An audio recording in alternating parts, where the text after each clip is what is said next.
I'm Chris Farrell from the All Things Good and Nerdy podcast, a wacky weekend morning show, part of the Gonna Geek Network, just like the show you're checking out right now.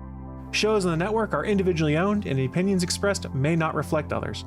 Find other awesome geeky shows over at GonnaGeekNetwork.com. Hi, everybody. I'm just writing a tweet. With this week's at Better Pod. Yeah. Oh, almost tagged Better Call Saul. No, we're Yeah. not. That might have got But that yeah. might have irritated some people who showed up. Yeah, I'm not making drugs. All right, let's do this. Here we go. Welcome to episode. Wait. My flag was off after a few weeks. Ah. I'm not used to it. Here we go. Welcome to episode 251 of Better Podcasting. On this show, we discuss some of the biggest challenges that we think hobby podcasters face in 2021. Sorry, that really threw me off. I was really I don't know why. I was expecting you to say 2021, and then that really just like threw me. After I said it, I sense. actually thought for a second, did I say the right year? Yeah, maybe. Yeah, I that made did. me I think. did. Okay. Welcome to episode 251 of Better Podcasting. On this show, we discuss some of the biggest challenges that we think hobby podcasters face in 2021. In this week's Better Podcasting download, we have an interesting take on Apple versus Spotify in the game of podcasting. And finally, in this week's Better Podback, somebody else shares my Apple Podcast pain. Lauren, start the show now. Welcome to Better Podcasting. With a combined history of over 1,000 episodes, and starting as early as 2008, we are hobby podcasters through and through, just like you. That's why we are different. We minimize the money talk so that you can focus on building a better podcast. Here are the hosts for the show, Stephen John Drew and Stargate Pioneer.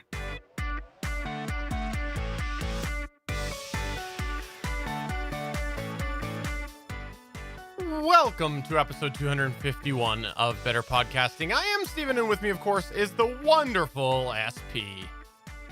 Hey, Steven, how you doing? And I think it is great to be podcasting this week. And let me tell you, it's been one of those weeks where I didn't know if I was going to get to do any podcasting, but I did. And we're here now. So that's all that matters. Yeah, you had some crazy internet problems. And if you want to know more about this, listeners and viewers, come on over to our Discord server, betterpodcasting.com/Discord. We have a great communication of communities there. I was trying to say good community, but we'll leave it at that. Where you can check out all of the history that was the saga of SP's internet, because he was posting through it all. And yeah, you can help feel his pain. I even posted some Ring door cam video of the tech, who very nice tech, by the way, trying to explain the way his company, the way they did business. But we'll leave that for the Discord. If you have any comments, go over to gonnageek.com/Discord or betterpodcasting.com/Discord. It runs you to the same place, and you can listen and watch and read all about it. Let's start off with something that's been a little bit since we've done one of these. It's a How I Saved My Podcast story. We have this wonderful How I Saved My Podcast story that was submitted to us actually through the Discord from Anthony from Capes on the Couch podcast. SP, what is happening with Anthony? Anthony posted, here's a How I Saved My Podcast story that I'm in the midst of. Recorded an episode of our show, Capes on the Couch, last night and live streamed to our Facebook page. When my co-host sent me his audio, it sounded like he was in a kid underwater. I was surprised because no one on the live stream commented about the audio quality. That's because, for whatever reason, the problems were only on his end. The live stream came out sounding okay, if a little overcompressed, as Facebook videos tend to be. So instead of scrapping the episode, I'm working with that audio. It's not perfect, but it's better than having to re-record what turned out to be a great discussion. So there you go, Stephen and SP. Love what you got built and glad to be part of this community. And Anthony, I gotta say, if you have a backup recording, go for it. It's better than nothing. And especially when you have one of those one of a kind sort of interviews or great conversation or something like that, having that backup audio really helps. And it's something that I learned very early on in my podcast. And we talk about it all the time on this show. Stephen, you've also felt this pain. Yeah. And the other thing that we would highly encourage you to do is whenever you're going to start podcasting, you should always go through a checklist. And one of those things on the checklist should be to ask your co-host if they happen to be recording underwater in a tin can. If you ask these questions, you might help avoid that. And is the tin can big enough? If they are, is the tin can big enough for them to be able to sustain themselves and their oxygen level throughout however long of a recording that you're going to have? Yeah, and as long as you incorporate that and them sending you the track, then don't worry about the rest. You'll solve that the next Yeah. week. Did you like the way that I simulated a tin can underwater just by cupping my hands over my mouth and then recording? Did you even hear that? I don't know. It was fantastic. And if you have Okay. a How I Saved My Podcast story, send it to us either like Anthony did through our Discord or email us to podcast@betterpodcasting.com. We do have a video companion to the show at betterpodcasting.com or on our YouTube. So if you want to send us a video clip, we would love to have you send us a video clip for the video viewers.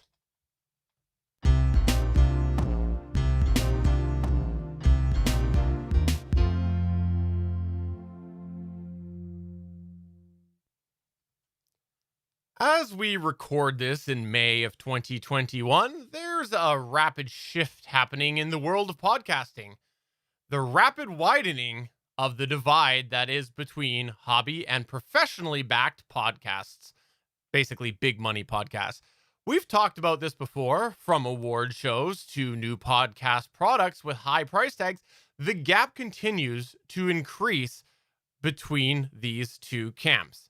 We touched a little bit on this in episode 250 of Better Podcasting, but we're still big advocates that there is continuing to be an opportunity for hobby podcasters in the world of podcasting, which is why today we want to take an episode to outline some of the things that we think are the biggest challenges for hobby podcasters in the year 2021. Of course, we will also cover how we think hobby podcasters can help overcome some of these challenges, or at least stick through them. Okay, so let's begin where anybody should begin, at the start. No, literally here. Let's begin with starting a podcast. Now, starting a podcast can be a very heavy lift for anybody, but it's especially difficult when it comes to hobby podcasting. This is for a variety of reasons. And let's start with the obvious aspect up front: budget. When it comes to starting a hobby podcast, the lack of a budget of any kind can be especially tough. For example, you don't have an endless budget to hire graphic designers to help create your artwork, or the budget to hire a webmaster to create a website. This means that you often have to take these tasks on yourself or pick and choose where you are going to spend your money. And this means that areas will be neglected, and quite frankly, it might show in the end product. Unless you're inclined in one of these aspects, means your logos, websites, and images might come off amateur or cookie cutter in its approach. But it's more than just the one-time costs associated with startup that are at a disadvantage. It's things that have reoccurring costs, such as domain names and media hosting. Let's take a look at the media hosting, for example. As a hobby podcaster, you're a little bit stuck between a rock and a hard place. Many reputable media hosts means that you'll be putting out a moderate amount of money on a monthly basis for your hobby. You don't have the funding of a business to support this. Now, $20 per month, that is what most hobby media hosts cost, is a drop in the bucket for many businesses. It's probably far less than their cheapest utility bill. But for you, that might be a full day or a full week of groceries if you're a college student. So how do you as a hobbyist overcome these financial challenges when it comes to starting a podcast? Well, first, you should decide where you're going to best place your money and make sure it's giving you the best bang for the buck. So you want to assess the situation and decide what it is that you really need as a hobbyist. For example, do you really need a shiny website? Or would you be better off to pay for some really good artwork that would be used across websites and podcast players? And for media hosting, disregard what the professional players need. Do you really need to know all of the detailed metrics that a top plan can offer? Probably not. Instead, make sure that you consider that you are a hobby podcaster, and realistically speaking, it might be just fine with the basic statistics on a cheaper hosting package. And for a moment, let's mention the major free media hosting site available today. That's Anchor. It's definitely an option, although it does come with some caveats, like tightly controlled music stances. And quote unquote free might not necessarily be your forever host. But when it comes to push to shove, it might help get your underfunded show off the ground. And you can always reassess other paid and, dare we say, better podcast media hosting services a few months down the line. With that said, money is only a part of the challenge when it comes to starting a podcast as a hobbyist. Arguably, the bigger challenge is getting noticed, right, Stephen? Yeah, this is because when a large business podcast gets started, they likely have a variety of channels to help try to get eyes or ears on the podcast. They might have a dedicated marketing team to try to do this. We think that in May of 2021, when we're recording this, or June of 2021, when we're releasing this, this is truly one of the hardest things to go up against as a hobby podcaster. Oh, I made a joke that's not true.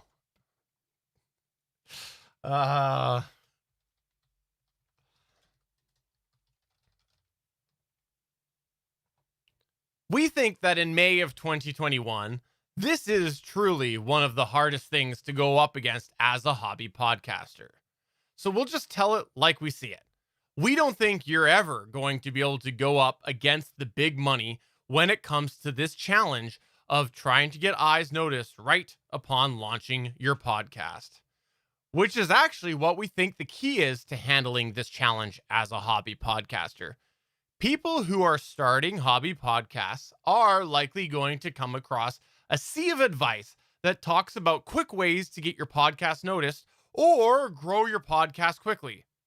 However, we do think that a lot of this information is pretty dated compared to where the podcast industry lays right now in 2021. This is because we feel that a lot of this content was made before the big money came into creating podcasts, which means that a lot of it doesn't hold up to today's standards. So instead, we think it's most important that hobby podcasters recognize that they should not be looking at how to grow their podcast very quick at the start in the same capacity that big money backed podcasts will do. Instead, hobby podcasters should set their sights on modest growth, sort of a slow and steady approach, as opposed to the big floodgates opening that big business podcasts look for. Here's an example. Instead of focusing on marketing campaigns, maybe focus instead as a hobby podcaster on connecting with people who share the same interests as you with your podcast. The reality is that with a hobbyist budget, it's unlikely you can come up with a marketing campaign that even puts a dent in that initial marketing campaign that the big money podcasts are probably going to do right off the bat of their podcast launch. So instead of looking to grow your listener base by a certain amount each week, maybe you look more into further connections with your audience and build those in that slow and steady approach. Essentially focus on building the relationships with your audience. The reality is that it's very hard to get huge amount of traffic to your show as a hobby podcaster up front. So building these relationships can give you the much needed support that you're going to need to keep yourself motivated and give yourself that drive to keep on making content. You'll build relationships which are far better, in our opinion, than seeing a one-digit growth chart if you're focusing purely on the numbers. Kind of disappointing. But the last thing that we want to mention in this category for starting a podcast is that it takes time. No, literally, we're talking about the time it takes to start the podcast. We believe that as a hobby podcaster, you need to be realistic that it is going to take you a lot longer to start a successful podcast than it will for a podcast that has big money behind it.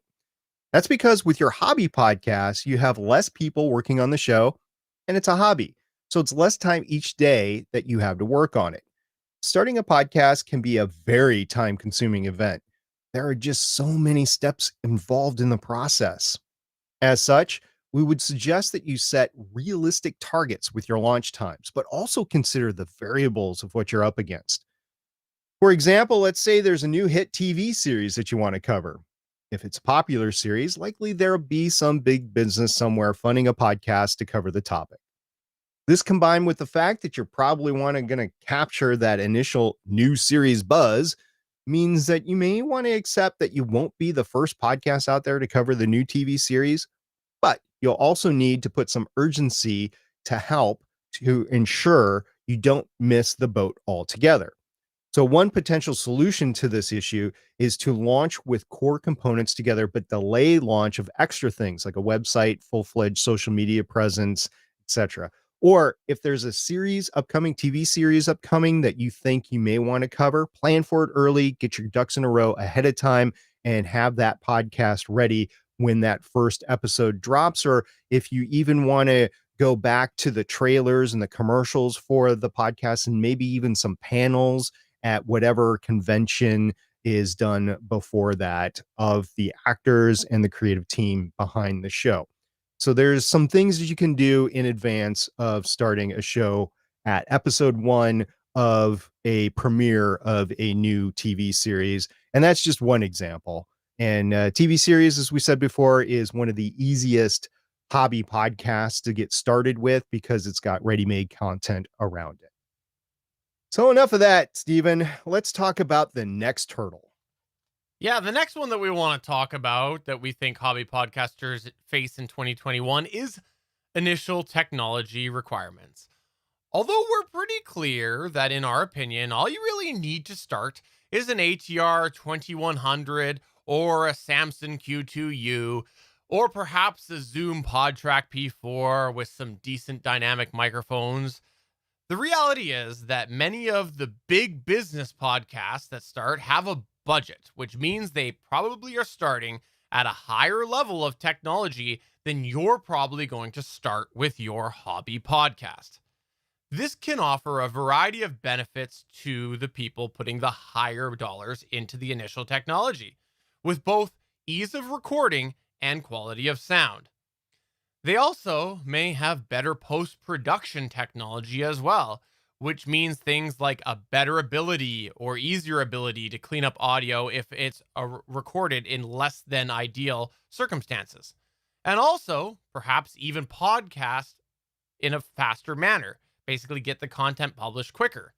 Technology is a critical part of podcasting, and it's an area where often you can spend money in the right places to get significant gains if you do it right.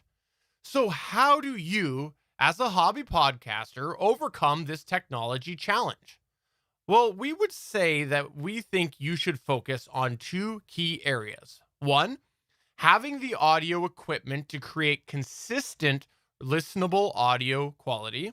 And 2, having the right tools to make the editing and publishing process as enjoyable as possible for you as a hobby podcaster.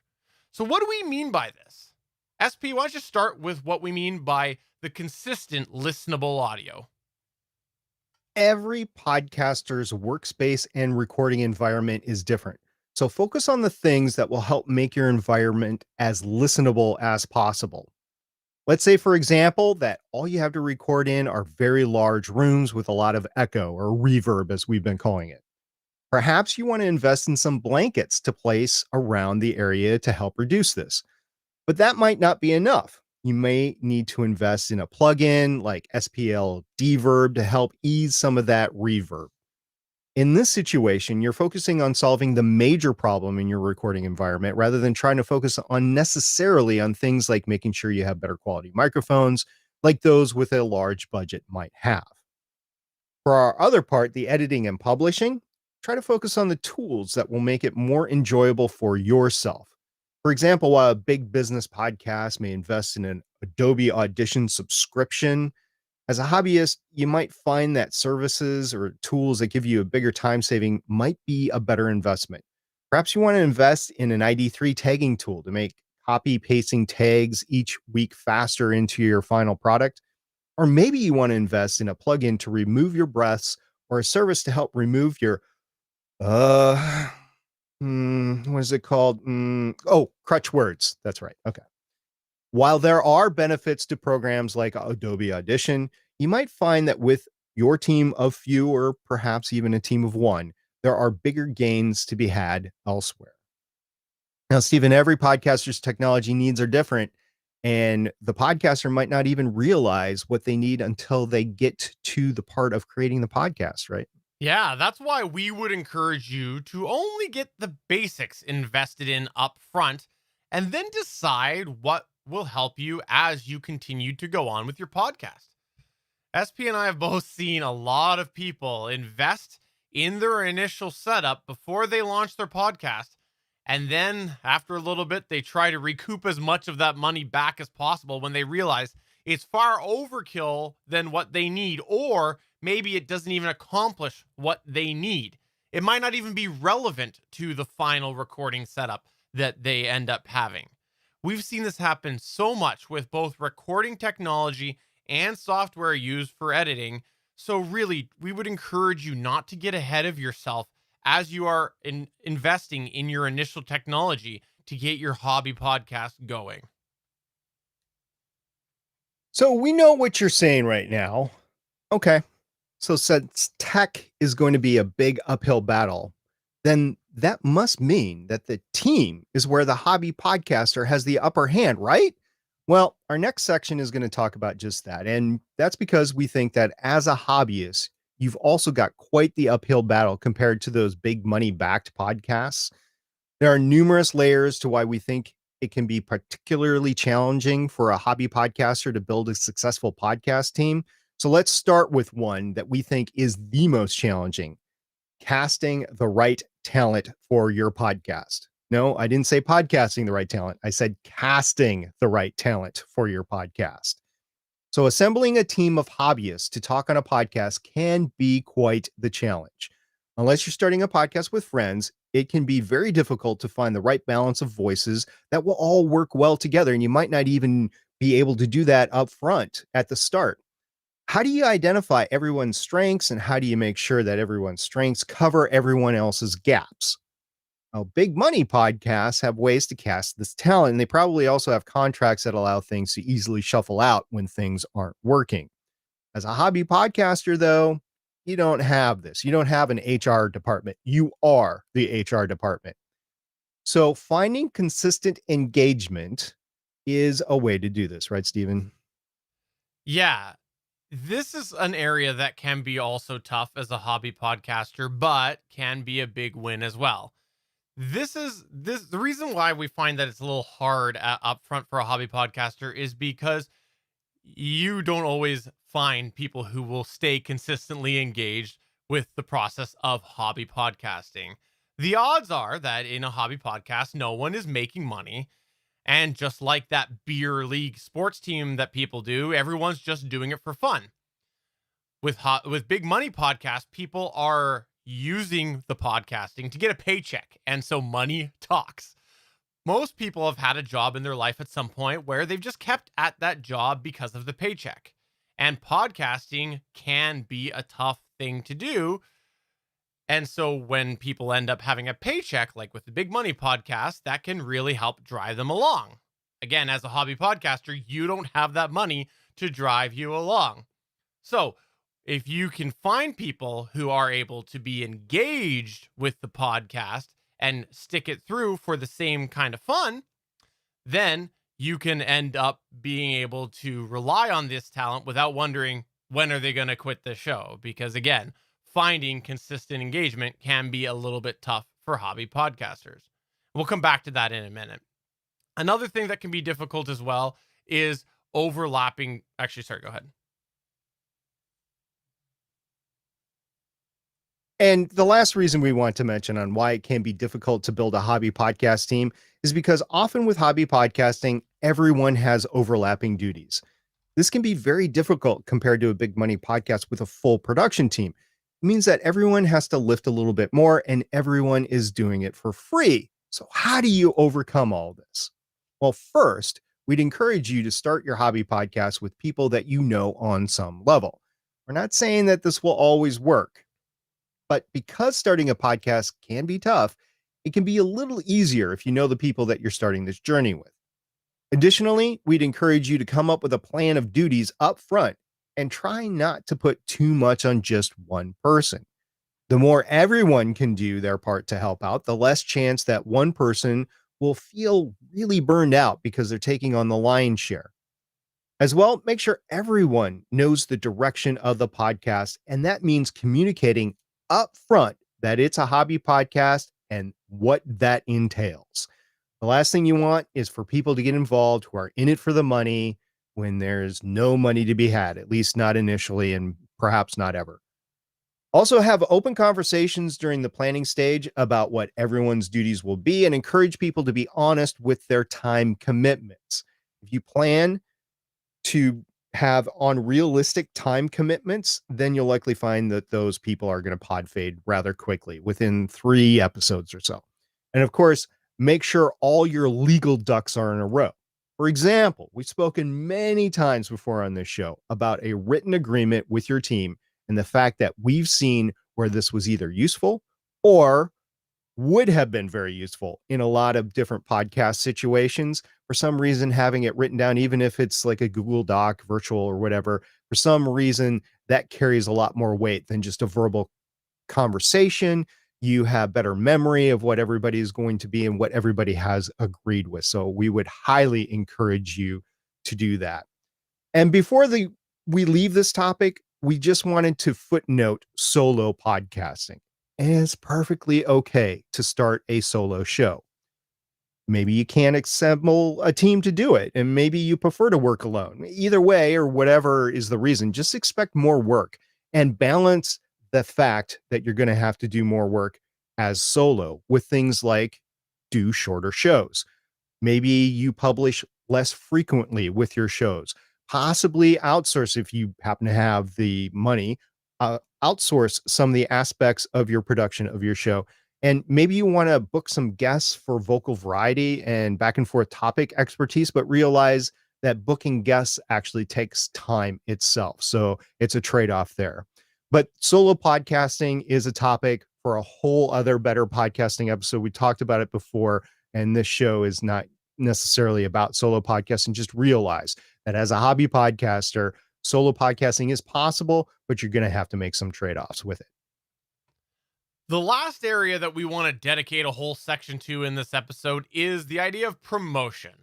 We alluded to it earlier in the launching section, but we do feel that it deserves a further discussion. And the bottom line on this is similar to the other one, which is that as a hobby podcaster, you will never be able to compete with the promotion of a big money-backed podcast. There is the obvious side of things, which is money. For example, you just don't have the hobbyist budget to go head to head with a big money podcast marketing budget. But it does go a lot further than this, and this is where we really wanted to expand. You also don't have the time and the resources to promote as effectively in the same capacity as they probably do. For example, you might have a day job to go to. You might have kids to look after. You just don't have the capacity to be on social media as much as someone whose job is literally going on social media. You also probably don't have the time to always craft all the fine nuances that go into promotion that a big business podcast might have in their promotional tool belt. For example, show notes. They probably have people who are being paid to go and create detailed show notes. You might not have that same luxury. You might not have the same luxury to be able to create promotional clips or engage in cross promotion. These are all things that take time. And the reality is that if someone is being paid 8 hours a day or more to make a podcast, they are probably going to have more time to do promotion than you will, who are doing this as a hobby. And like all businesses that embrace the modern world, there is a lot that goes into them having a successful online presence in order to effectively be a promotion vehicle. So does this mean as a hobbyist, you should just give up on the idea of promoting your podcast? After all, we just outlined a bunch of things that they can do better, or maybe more often or more frequently than you as a hobby podcaster. No, we don't think so. But we do think you need to realize is that if you have no budget, then the reality is that you are likely going to spend a lot of time building yourself and your podcast up in the communities that might be interested in your show. This is because there are very few effective free promotional podcast tools anymore. So you're really going to have to build those connections to help get people to notice your show. What are some examples of that, SP? You can go ahead and join a Discord community, a Discord server on the topic of your podcast, maybe a subreddit or two on the topic, maybe a social media community. I know Facebook has groups on there, and those could be options for you. You could join a similar hobby podcast network. You find a bunch of different shows that are related or closely related to your show, and you can join them, such as the Gonna Geek Network. There's a lot of them out there, but joining that network would bring more additional eyes and community to your show. You can interact with different posts on Twitter and hashtag it up. You could perform guest appearances or have guests from other shows on your show, or you could even build your own community once you have enough listeners to do that. One thing you have to be careful there, though, is you don't want the cricket syndrome where you have possibly some really engaged fans come in, but just because there's nobody there to communicate with, there's nothing happening there. So you want to make sure that as you start your community, wherever you start your community, that you start it with a listener base or at least some fans of you yourself that would come in and start talking about the topics that you want to talk about. Let me give an example there of the cricket syndrome, by the way. So SP got a little jealous a little while ago because what I did was I made that SP fan club. Basically, it was a dedicated site to fans of SP, and it boomed. And he's like, wow, this is crazy. Okay, I'll go and I'll make a Steven fan club. Nobody joined. Not one person, not even my mom. It was tough. It was tough because I couldn't get the approvals to have it advertised in Canada, so nobody could come over that you were very close with. I'm sorry. You're missing the .ca domain. Fair enough. I could not get it. So unless you happen to have a sizable budget, it's very unlikely that any traditional promotion campaigns are going to work for you. And we think that it's best for you to accept this up front. Set yourself realistic goals for whatever you do to market your podcast. And when you set these goals, consider how much time it will take in order to work on whatever material you need. For example, audio promos are more time constant and time necessary than you might think in order to put it together. I know I have done it, and Steven knows he has done it too. You'd think it wouldn't be all that much time that you need to spend in it, but it's a lot more time than you think. And how much time do you have to spend on the promotional campaign overall? And what do you hope to achieve? Got to keep that in mind. What is your goal? Are you seeing any progress with whatever you are doing for promotion? And could your time be better spent elsewhere? These are all things that we talked about in our promotion episode a few months back, and we encourage you to go listen to that episode for more promotional details. Let me write down that little awkward gap Sorry. there. Awkward gap there. No, I didn't realize. I was ready to go, and then I realized I was muted. Yeah, you looked like you were going, and you're going to go, so I just shut up. I was, and then I was like, oh, I'm muted. And the last section, in typical Better Podcasting style, we have a bunch of miscellaneous things that we wanted to cover. But for this time, we want to bunch these into things called What We Wish We Had Known before we began hobby podcasting. At least if we were beginning in 2021, okay? So use your imagination there. It's going to take a lot of self-development and self-assessments to find the best path for my particular podcast. That's the first thing that we want to talk about right there. This is something that we think continues to be a bit of a challenge for hobby podcasters. With the divide continuing to increase between hobby and big money podcasts, it's becoming increasingly important that hobby podcasters commit to self-development. This is because as a hobbyist, you just don't have the same accurate resources available for you to produce your to produce your podcast. Let me say that again. Yeah.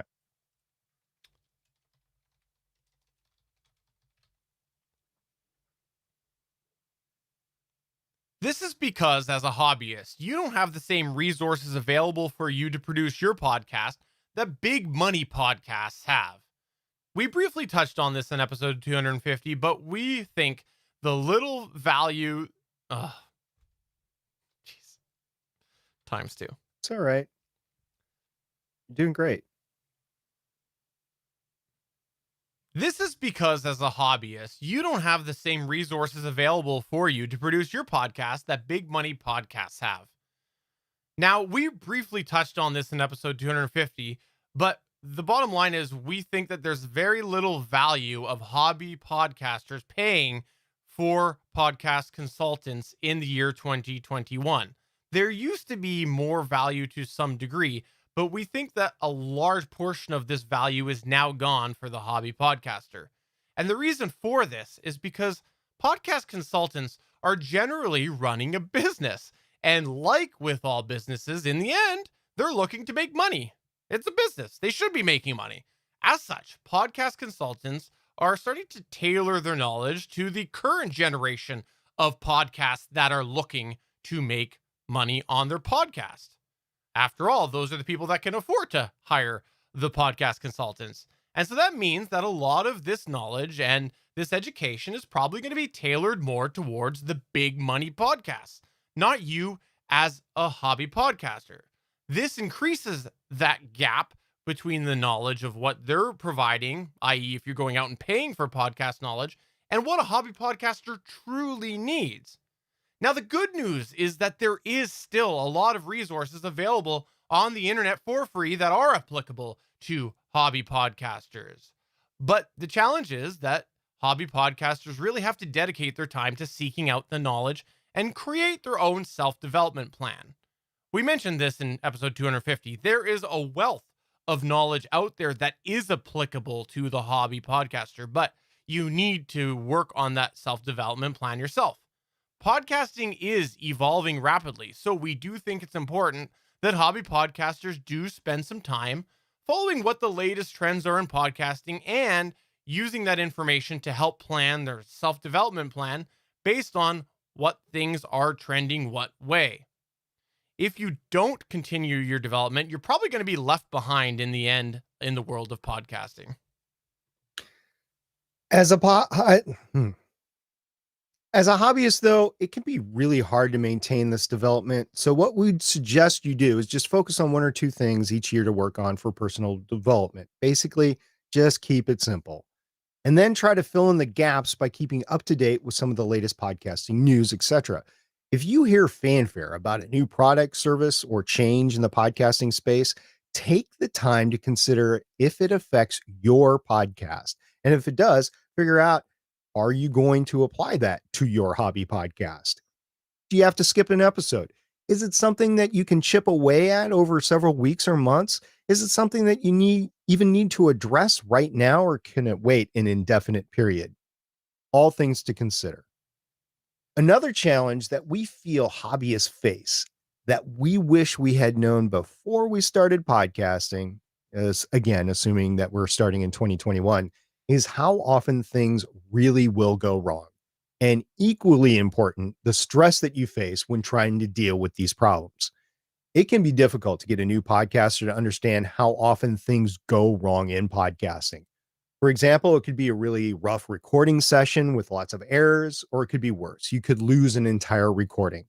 You could have something that comes up that makes it very hard to create an episode, or maybe it's worse. Perhaps you have something happen behind the scenes that causes you to have a completely rework of your podcast, some major family event or something like that. Whatever the case is, the reality is that a dedicated hobby podcaster can find this really difficult to deal with, especially because they probably don't realize how often things go wrong. Heck, we've even had people show up to our live recordings, which usually happen, by the way, on Tuesdays at 8 p.m. Eastern at www.geeks.live. And they have expressed to us, either in the chat during the show or after, how they didn't realize how often things go wrong during our recordings. And then we have to fix it in editing. And then they hear the final perfect show afterwards, thanks to the great editing and production that Steven does. This is part of the difficulty. People often get drawn to creating hobby podcasts because they have listened to podcasts already and it sounds fun for them. And what they've heard is that final product, a product that has been produced and edited over the course of hours or days, or over the course of you being able to edit and produce faster because you've learned over the course of years or decades, as in the case of Steven and I. So what we would encourage people to do as hobby podcasters is first remind yourself that you are not a big money podcaster. The amount of podcasts that have a team behind them are increasing. And this means that if something goes wrong for an individual, then there is likely a team of people who can help steer and step in to cover for them. We believe that this means that likely the big money podcasts will continue to drive the concept that podcasters always need to make sure the podcast is released in normal fashion and normal release schedules. Bottom line is, we feel that if you operate this way as a hobby podcaster, you're going to start to dislike hobby podcasting and you're going to get discouraged and perhaps pod fade. Things do go wrong. And if you're going to do your day job on 1 hour of sleep because you stayed up all night to correct a mistake and meet your hobby podcast release schedule, probably going to start to dislike podcasting. Honestly, you will. The lack of sleep, some people can sustain themselves on little sleep for a little bit of time. But if this happens every week for a month, it's going to affect you. Not to mention the impact that it's going to have on your day job, which you need in order to make money to be able to do your podcast and everything else that you do in life. Sometimes the best thing that you can do for your hobby podcast is accept that things go wrong and that your audience is just going to have to wait. Depending on the circumstances, it might just be a delayed release, or if you have to cancel the whole episode, maybe it's just a quick FYI update in the feed so that people know what to expect. Thank you, Steven, for producing and releasing Better Podcasting 249A, right? While there is likely reality in the fact that you may actually lose some people if you do miss an episode, and there is reality in the fact that inconsistent release schedules can cause your audience to diminish, in the end, you need to prioritize your fun and your team's fun. And when things go wrong, it probably isn't very fun for you. So give yourself a bit of padding if necessary to keep it as enjoyable as possible. Plan for an overall consistent release schedule, but when things go wrong, do allow yourself to have that buffer. If things keep going wrong consistently, then be realistic. You probably have a core issue with your workflow that you've established, and take the time that you need to correct the issue. For example, if you're constantly losing recordings of your podcast, you probably have a problem with the workflow that you have for recording your podcast. Do you need to take more time during the recording process, like setting things up at the beginning of the show and having a checklist to make sure all of the right things are happening? Or do you need to take time away from your podcast to learn how to record with a backup, such as an online service that will create a backup version of your recording? You need to consider these things if you're constantly losing your recording, because now it's not a one-off situation. It's something that is a core issue. Now, another thing that we want to talk about in this miscellaneous section is that podcasting is really an addictive thing. And some people don't realize how addictive hobby podcasting can be. And we've heard this over the years, right, SP? Oh my gosh, it is. So I can't wait for the true scientific studies to come out about it, just like with video gaming or watching to the television. So, over the years of doing better podcasting, we have seen a variety of new podcasters start podcasting and then quickly balloon to doing multiple podcasts, creating a network with multiple shows that they are doing just themselves or with their core group of people. There's just something about podcasting that's very exciting, and it can be easy to want to do more. There's just so much that you're interested in to talk about. In 2021, we think this is going to seem even more enticing because with big money podcasts coming into the podcasting space, you'll likely see an increase in daily podcasts or multiple podcasts under one umbrella. That's because there are teams of people who are creating these podcasts. Now, we've mentioned that before, the team of people. A team of people can be anything from a handful to like 15 or 25. So voice talent might just be that, voice talent on the team. There might be one editor per podcast, or maybe there's a team of editors per one podcast that they all do different things. Like one does sound design, one does interviews, and one does the entire stitching of everything together. There are likely dedicated producers creating content. And by producers, I just don't mean like the way that we do it in hobby podcasting, where the guy in charge is the one who edits and publishes the show. I'm talking about a producer that crafts content, that gives the go, no go, that directs talent, that books talent, that actually is behind the scenes in the ear of the podcast host, telling them what to do and what not to do, just like you see in big TV news reports, that sort of stuff. And in the end, the listener just sees a podcast being created with frequency. It can be really easy for hobby podcasters to see this frequency and feel like they not only want to emulate it, but need to emulate it, especially coupled with how addicting podcasting is. And that will likely lead to burnout. That's why in my golden rules of hobby podcasting that I did in episode 50 of Better Podcasting, I recommended only doing a maximum of one podcast per week, one hobby podcast per week. If it's your main job, you can do more. But if it's a hobby or you're doing it on the off time from your main job, only two. It can be really exhausting okay. otherwise. Okay, you said you recommended one and then you said two. So I had written it as two. You said two in your hobby podcast. Yeah, right? Yeah, I did. Okay, when you just said it now, you said you recommended only one. So can you say that again? See, this is why, folks, you need a producer behind this, because I would have just gone on and not know. Okay. That's why in my golden rules of hobby podcasting that I mentioned way back in Better Podcasting episode 50, I recommended only doing a maximum of 2 hobby podcasts per week.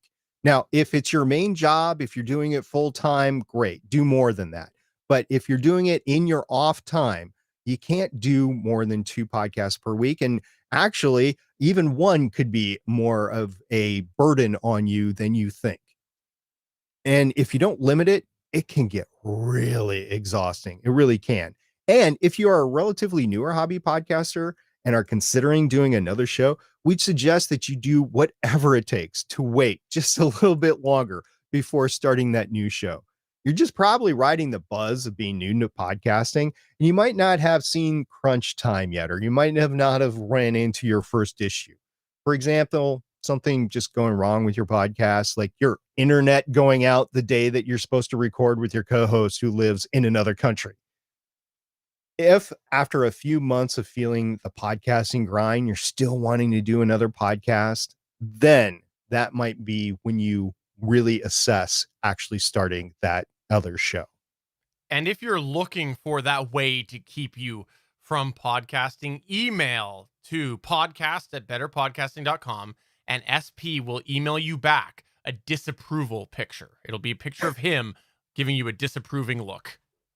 Something like this for our video users. In summary, today we covered some of the key challenges that we think that hobby podcasters face in the current world of ever-growing big money podcasts getting into podcasting. We didn't do this, though, to discourage you from podcasting. No, it was the opposite. We hope that today's episode has helped encourage you by looking at the right areas to focus on. We hope that today our episode helped highlight some of these challenges that you might face, but look at the things that you can focus at to be more realistically achievable with your goals that you set for your hobby podcast. Essentially, we hope that it helps set your expectations in reality in the year 2021 for a hobby podcaster. Of course, we would also encourage that you push yourself out of that comfort zone. Don't just get comfortable and just sit there.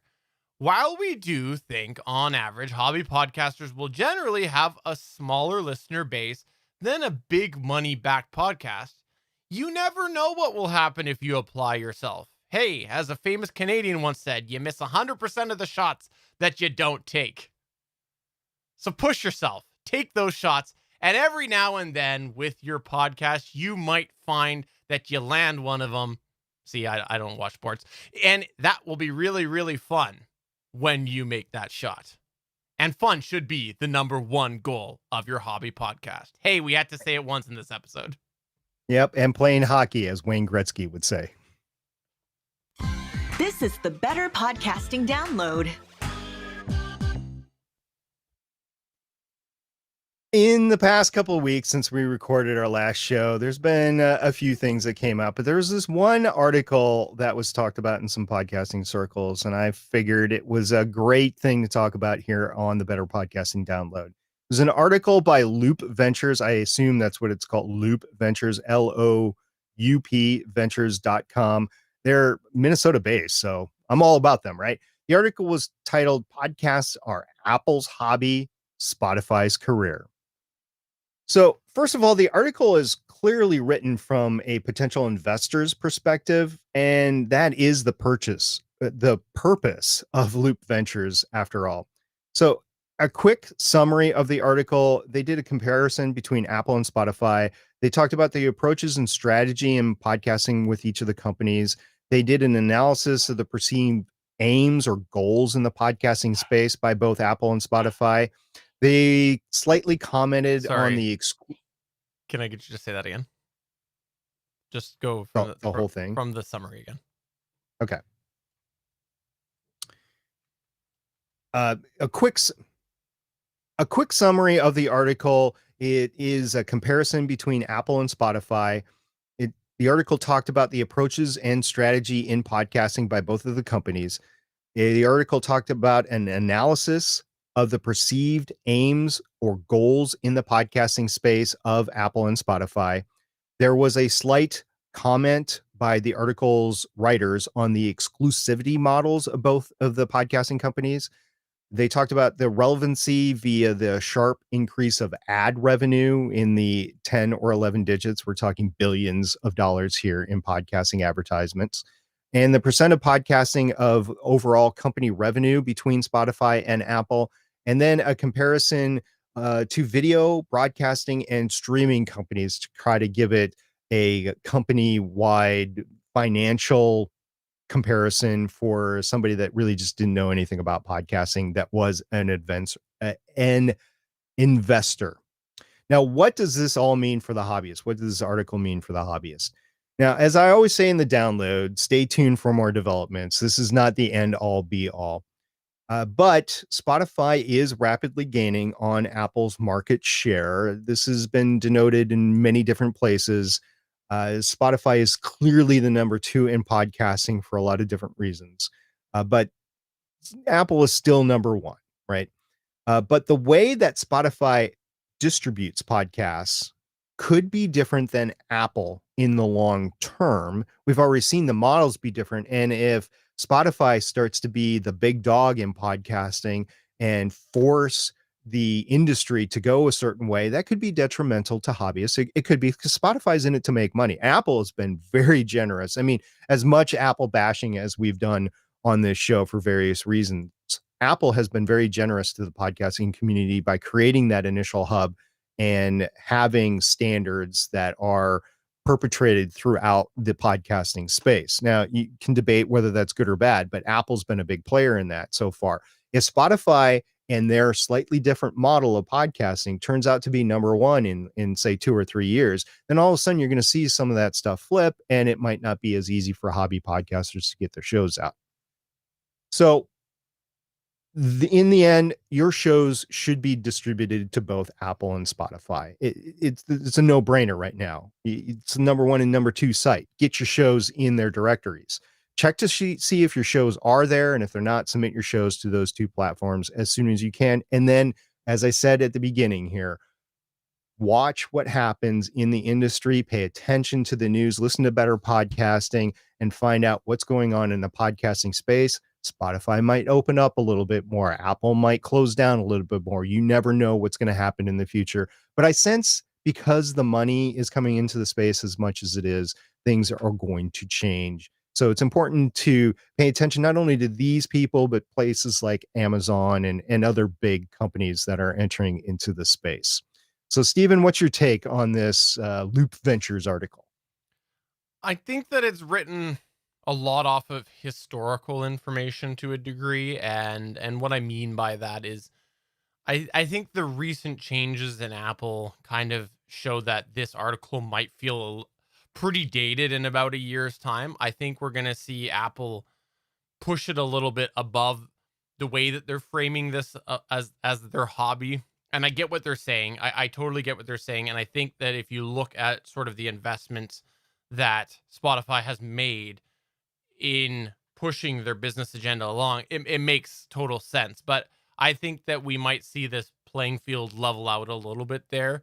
And I think that's okay. I've said before, I think that Apple needs less control over the industry that they have now, but I'd like to see them maintain a decent amount of control. I think it's good if we have a few big players all leading the charge as far as how podcasts are being distributed. It makes things a little bit easier.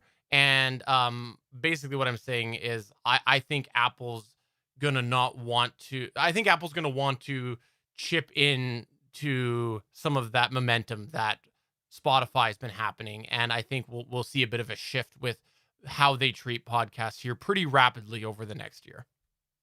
To give everybody the streaming example of where I think we are right now in this whole thing, if you go back 10, 12, 15 years in video broadcasting, like over the network, over the internet, video streaming, Netflix was by far the number one place to get the whole thing. Even Canada, Netflix was the place to go.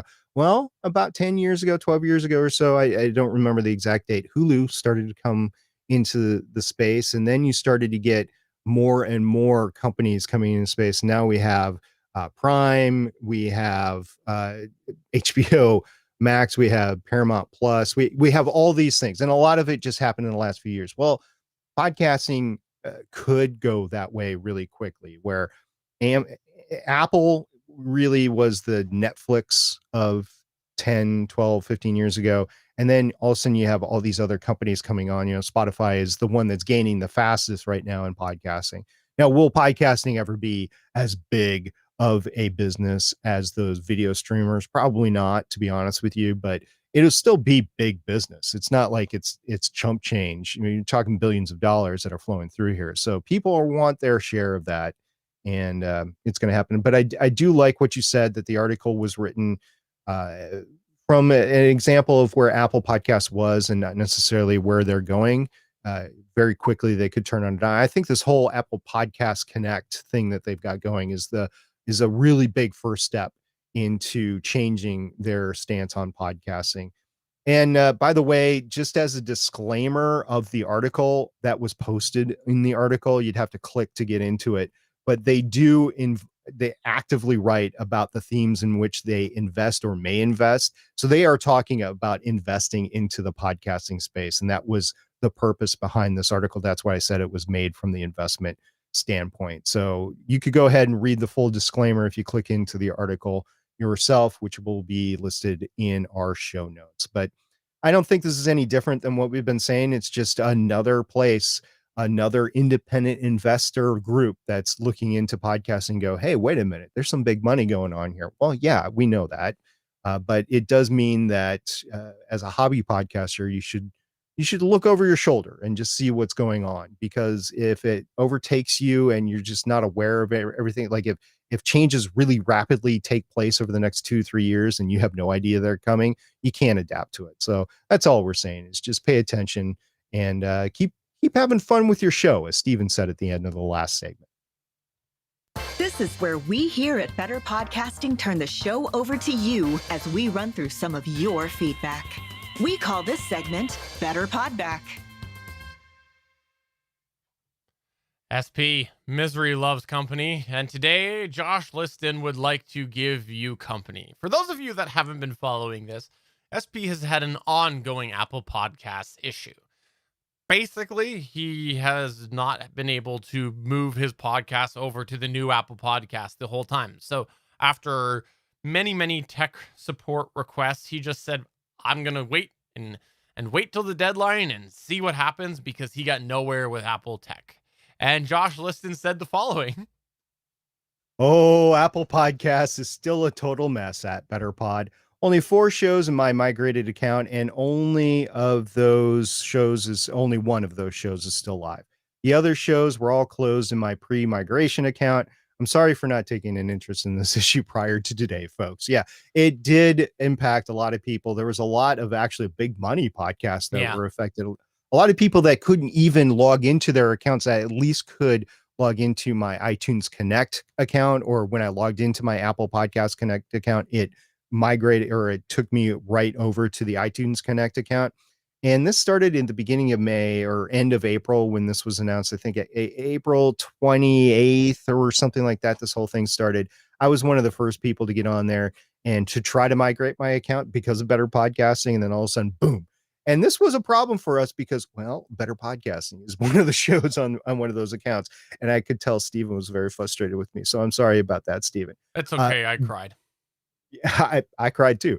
So literally today, right before we went on, and this happened in the last day, because I did just check last night on May 27th. So this Friday, May 28th, in the evening after I got home from work, I checked and I was able to log in, and my account, instead of being redirected to iTunes Connect, was directed to the Apple Podcast Connect. So this is the end of May. I don't know if they flipped a switch and it automatically changed some things. I don't know if this is what was supposed to happen. I don't think it was, because we were supposed to be able to get into the subscriptions thing if we wanted to, which we don't with Better Podcasting or any of my other shows, at least for now.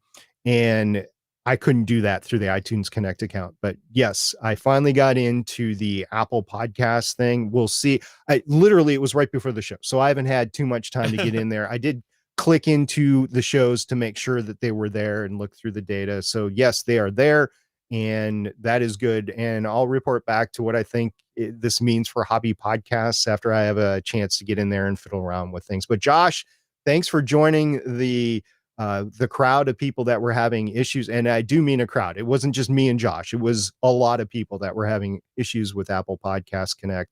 And hopefully they all got solved. If you haven't, there was an email that they sent out today, and they said, we think we've solved everything. If you're continuing to have an issue, please contact the support. I will tell you from experience that they weren't really capable of supporting me in the early days of this rollout. They might be better equipped to help people today. So if you're still having issues, I would reach out. Otherwise, it's just not going to get fixed. Also, we had a tweet come our way as well about a service that we kind of briefly touched on in one of our shows recently. And it was about removing ums and ahs and crutch words and things like that. And we had Geekville Radio say, I listened to episode 250 and wanted to respond about programs that can remove crutch words. I started using Descript last year and recommend it. Runs about $120 yearly, but for someone like me, it's worth it simply to remove all the ums and ahs with a few clicks.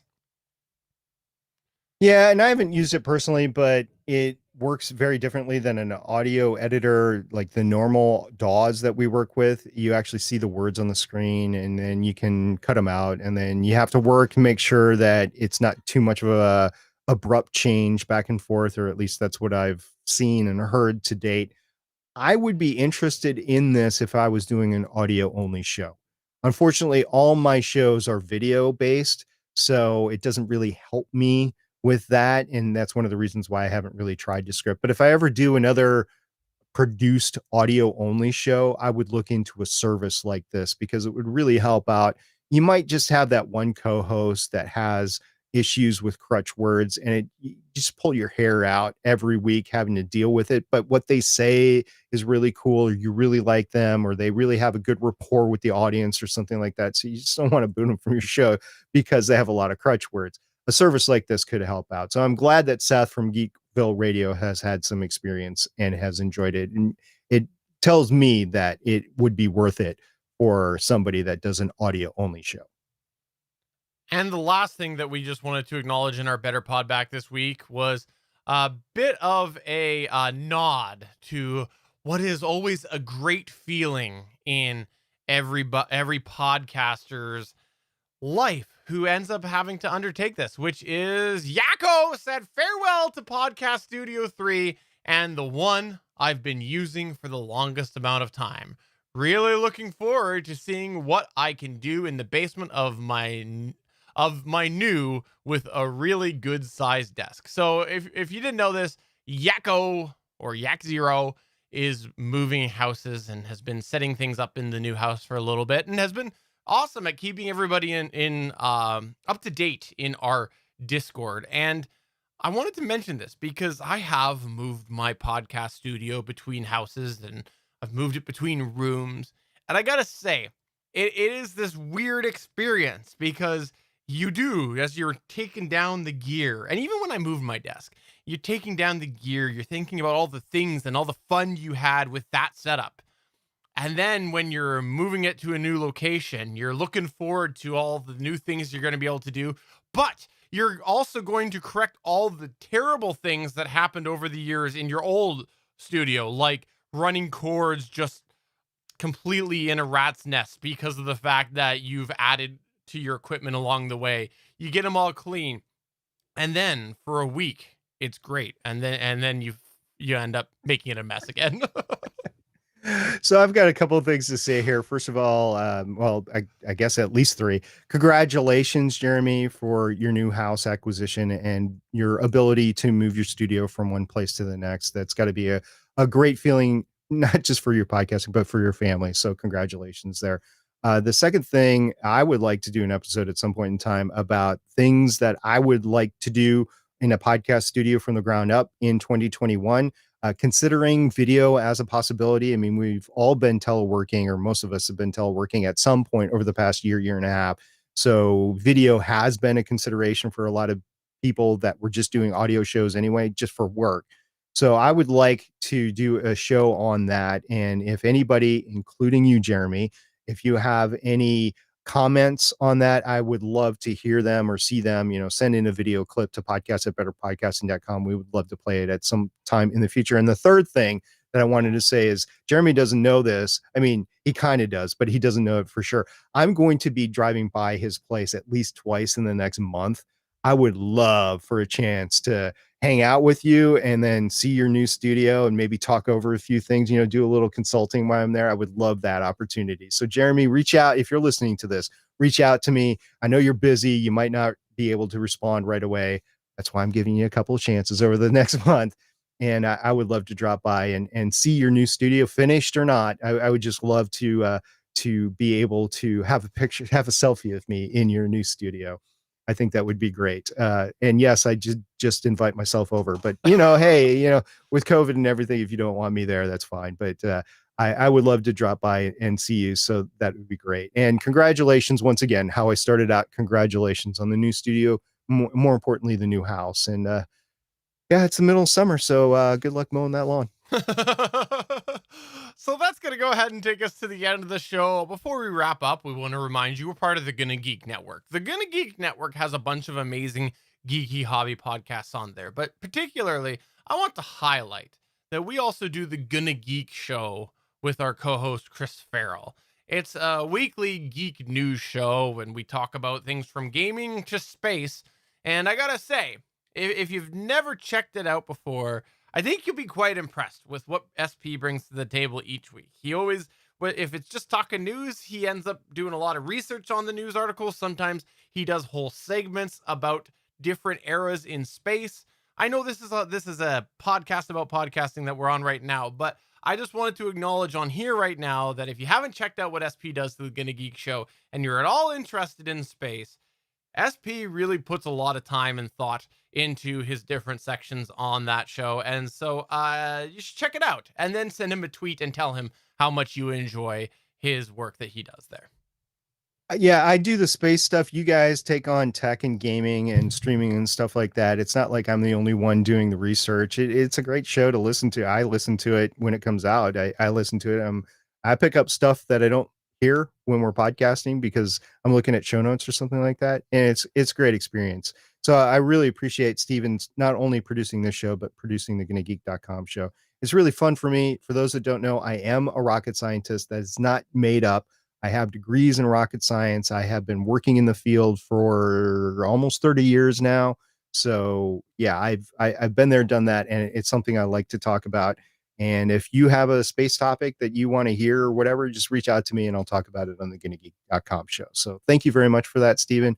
And I want to say thank you to the rest of the Gonna Geek Network. If you haven't checked out all the shows on the Gonna Geek Network, not just the GonnaGeek.com show, there's some amazing shows over there. So go give them a listen. And even Josh, we were talking about Josh from Australia earlier, talking about his Apple Podcast Connect experience. He's got a great TV show called On the Bubble there, so you can check that out. And Damien, you often see him in the chat. He's got another show about gaming, Adventures in Aurelia. We joked about Aurelia Pod for quite some time on the show. He is on the Gonna Geek Network, so go ahead and check out the Gonna Geek Network at GonnaGeek.com. So for episode number 251 of Better Podcasting, I'm Stephen John Drew saying SP is a rocket scientist, but he hasn't found a way to blast me off of this podcast yet. I'm SP and I don't want to produce it, so that's why you're still here, Stephen. Bye. Bye.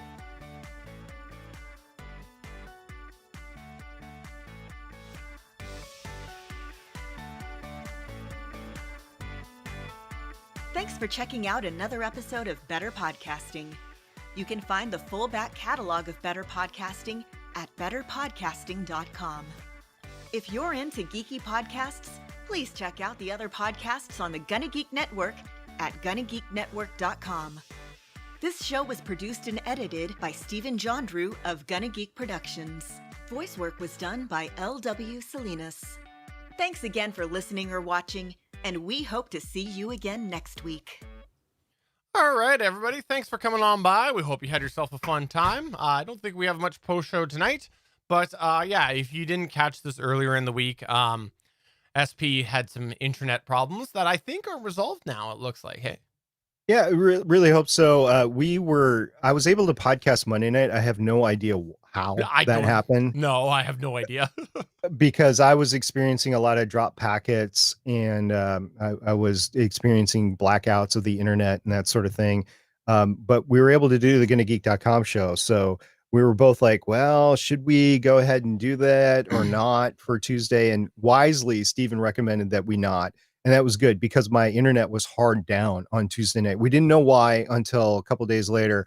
What the problem was, a whole new portion of the line was taken down and reinstalled. And that was the time that we would have been recording. Yeah. So even if we tried to record then, we wouldn't have been able to. And, you know, we've done this How I Save My Podcast segment for a very long time. And I wanted to mention it in the main show. But one of the things that we talked about is different ways that we would have pulled off the show if like a power outage would happen or internet outage would happen. And for us, we were just lucky enough to be able to reschedule the show to be able to do it in its full quality rather than go ahead with a show that was, I won't say half baked, but that wasn't the same quality, because I could have connected to you with my cell phone. We could have done that. It would have been choppy video because my cell connection isn't as good as my internet connection here. The audio would have been recorded here fine. I would have gotten you the file at some point. But we decided that waiting was probably better for the show and for our audience than going ahead to record on Tuesday. And I think that was the right decision. So it's an example of, yes, you can save your podcast through a variety of different ways. And we just decided to delay the podcast in order to save it rather than forge ahead with a show that just wouldn't have been as good as quality. Yeah. And after that happened on Tuesday, I was so glad we made that decision. Yeah, because I screenshotted I was running a continuous ping. Yeah. And I actually took a picture with my cell phone because that's the only internet connection I had. And I sent it to him and he's like, "Ooh, okay, yeah, you're hard down." Yep. Yeah. No way that was happening. So thank you very much for everybody that came tonight versus Tuesday. I know it was an inconvenience to you, but we really appreciate you in there. I know Johnny's still there. I know Suncast is there. I want to thank Kim. She came by earlier, and Current, you were here earlier. So thank you guys very much for dropping on by. We really appreciate it. Check out Legends of S.H.I.E.L.D. on Sunday with SP. Check out Good and Geek Show on Monday and Tuesday. We'll be back with another episode of Better Podcasting Live Chat. Oh, Haru is over in Twitch. He's been in Twitch the entire time. Hello. Hello. Haru Phoenix. So thank you very much I don't know for being over there too.